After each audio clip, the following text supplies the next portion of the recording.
Hello, hello, hello. Hey, we have another quick review of the new Holiday Soups 2024 loot box tanks.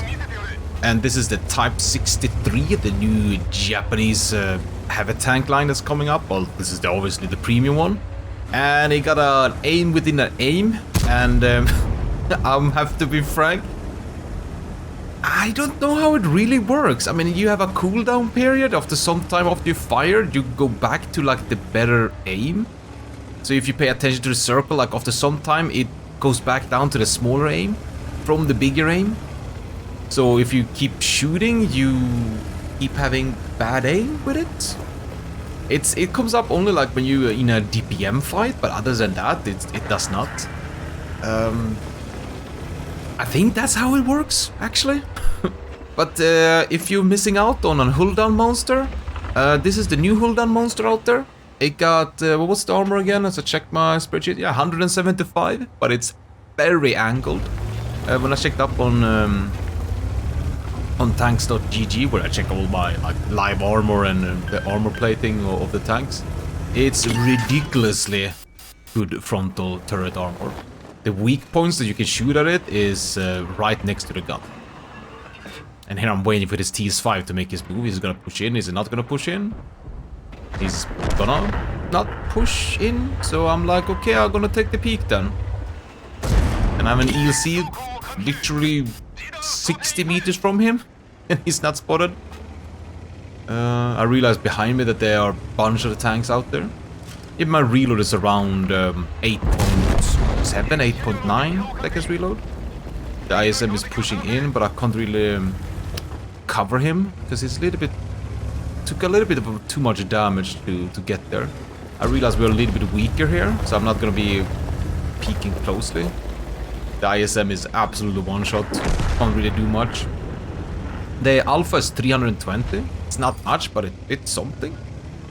It's not like the Renegade with its 360. Because I really think this tank will challenge the Renegade in that spot, like the great tank that the Renegade can be. Very balanced, but this thing is just ridiculously with turret armor. The 320 Alpha is obviously not making it, you know, super... being a super threat. Oh, the other tank I was thinking about that it's gonna resemble, it might resemble a Toonwang in that regard, but you have a way bigger turret here though. And you are going to be playing Huldan, and when you want to play Huldan, you want to have good gun depression. And this thing has 10 plus 4. The plus 4 comes from the active, what is it called? The automatic hydro suspension or whatever it's called. And it works out pretty well on this tank. It doesn't feel clunky or too odd like the MK PZ68 does, the German one. This thing feels a lot smoother. I didn't occur any problems with it compared to like the STB can feel a little bit clunky as well. But with this one, it feels kind of fine, actually. You have a 380 meters view range. I think at the moment I run improved hard. No. Yeah, this one I run improved hardening, rammer, and bird stab, and it works out pretty sweet actually. I did try with the turbo instead of the improved hardening, and it felt pretty good as well. I feel like this is a tank you kind of want to keep the bird stab on, and the rammer obviously. But then you're gonna choose between improved hardening or turbo depending on the map, what you're gonna do versus what tank. I'm trying to get the STG here to come and realize that hey, we can go in and clap this Canavron. Not realizing that they're not really covering here hard. It still is a very even game as well, so it's pretty sweet. Top speed of 40, so it doesn't feel too slow around. The intuition, as you can see, it takes 2 seconds to get in. The dispersion is 27 on it, I believe. Wait, it's... oh no, I forgot the number. God damn it. But aim time is 2 seconds. I know that the dispersion changes, but it's the cooldown. The cannon gets its cooldown, gets a slightly better aim. It goes from... I don't have the base facts, but it should be in game. It goes, oh yeah, it starts from 36 and then it goes down to 27. So the 36 is the or the base cooldown, or the base, and then the 27 is the when it cool down the gun. It takes 14 seconds for it to cool down.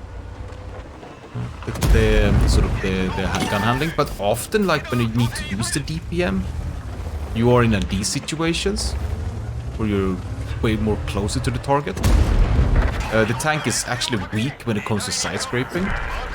It has this kind of, you know, the side scraping plates or the frontal diagonal plates are very, very easy to pen. And the Tiger 2 just says, you know what, I don't know how to pen this thing, I'm just gonna shoot the HE on him, so thank you, Tiger 2. I realized the PTK can still sit there. And so we're sneaking up, making sure the Tiger cannot shoot us, PTK cannot shoot us. Tiger goes forward and die. Now my primary objective is to spot the PTK, see if we can land a shot or two on him. We're coming up to a moment where I think it would matter, actually, the autocannon. The sort of the cooldown period, if I remember correctly. Here we go. Good dispersion. Easy shot. Oh, Progetto shows up there. That is a nasty clip of me for take from the Progetto. And here we have non-cooldown. It's kind of hard sometimes to realize, like, it is hard to realize because, like, I played a few games after this as well, to realize when it kicks in and when it does not kick in. Like, for example, there, maybe if I had a timer. You don't have a timer in-game that sets the cooldown, which is kind of a miss, I think. I think it should be, like, something that it ticks down, and then it, like you see there now, it ticks down. But there's no indication in-game, really. I mean, I think they had a noise, but that they removed the noise because it might be too confusing, they said. But I would love to have a time, so I could actually time my shots and set up that. But it's going to be something that you work in internally. Over time, they realize that, okay, now it will kick in the cooldown. And I'm pinging north because I thought, okay, one medium should just have taken A3. Because that it's a position that you need to have for actually map control. So I'm thinking, oh well, shoot, I guess I'll go for that then. And our RHM is going for the... I don't know why my RHM decided to go for the spotting bush in the cap. Kinda weird. I thought the RHM, if anything, would love to sit the snipe. Or would have gone maybe the K-line to sit in the bush there spots, because that bush just makes him useless. Pretty much. I mean, it's one of those like, oh, hey, I'm in this bush, man, I'm catching someone out. Here I'm getting spotted, and I'm like, oh no. And nobody cares about me over here. Because they believe that, well, to guard the base, they should all just sit in the base. But now I realize who spotted me, which is the M41D, so he spotted me on my right on the hills on the C4, C5, no, C4, C3. Trying to find that shot. But I do not. Now I'm a little bit worried that maybe PTK, Boras, anything for the 4100, not the Borasco, but the 4100 is moved up here in front of me, inside those bushes. I have no one to really cover me from topside, from the 3 line. The STG does not have draw range to me. I'm completely cut out here. The enemy doesn't know that, so I have that as an advantage. Plus I'm playing a new tank, which people are a little bit... there's like very two different things that comes with the new tank. Now I'm testing the Hydra suspension a little bit. And it comes down to either they're gonna YOLO you tremendously, or they're gonna stay the hell away from you. And usually they like to YOLO more than they like to sit back and look at your tank. As you can see, like, I'm trying out a little bit how quickly it is. It's not that slow. And I'm also on usual thing also when you have this active or automatic hydro suspension, is that when you're sitting diagonally, you are slow. Your sort of gun movement down when you use the suspension is very slow. Like on the MKP 68 is very noticeable. STB from time to time, but STB is more like when you aim left or right, so you have to raise one up, lower one down. And this one, it feels kind of alright.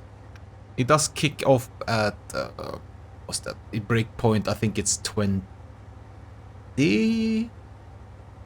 No, 25. 25 it's actually the siege mode. That it breaks off on or off.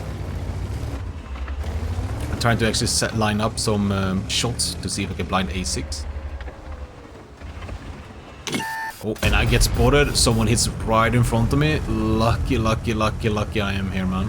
Very lucky. And this card catches me very off guard, considering where the obsidian is at.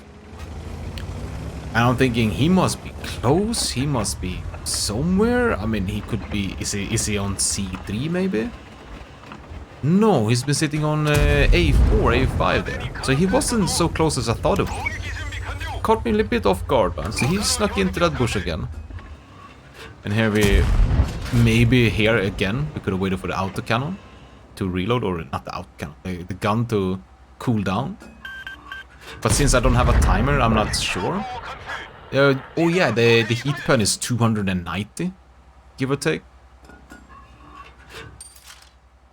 And here I could have waited. Maybe I had a second left to get the gun with a better dispersion, which probably would have worked out better there.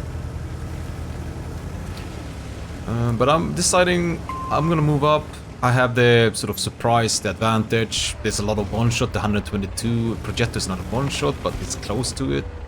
The M41D is close to one-shot as well, so I'm hoping I can catch someone out. It's kind of like not a good spot in general, but as you can see, it does catch the M41D out. But I'm not prepared for him to move over there. I was hoping someone maybe cross the field. They know I'm sitting way back. And my STG dies. That puts me in a little bit more precarious situation where they can come in from the middle now. And I'm realizing that I can't sit here and wait. I have to kind of link up with someone in my team because I don't have hit points. I can sit and hold on and fight, but I need a little bit of a cover. My RHM is still in the bush. So, I mean, he killed one, so I guess that's good. But I don't know how he's... Oh yeah, I was gonna say I don't know why he stayed alive for such a long time. But yeah, he just died as I was about to say that. And I'm thinking, alright, can I get to the Schwarzpanzer somehow? The Mutz copy. Because like if I can get to G1, H1 maybe I can kill the M41D along the way. And he dies, I'm realizing, alright, I need a last stand position. And I want to get back, but I can't get back that far. Let's see if I'm lucky with that shot. Realizing that my last stand will be here.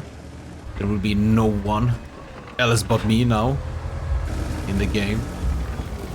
It's 1v5. I've done this before, I can do it again.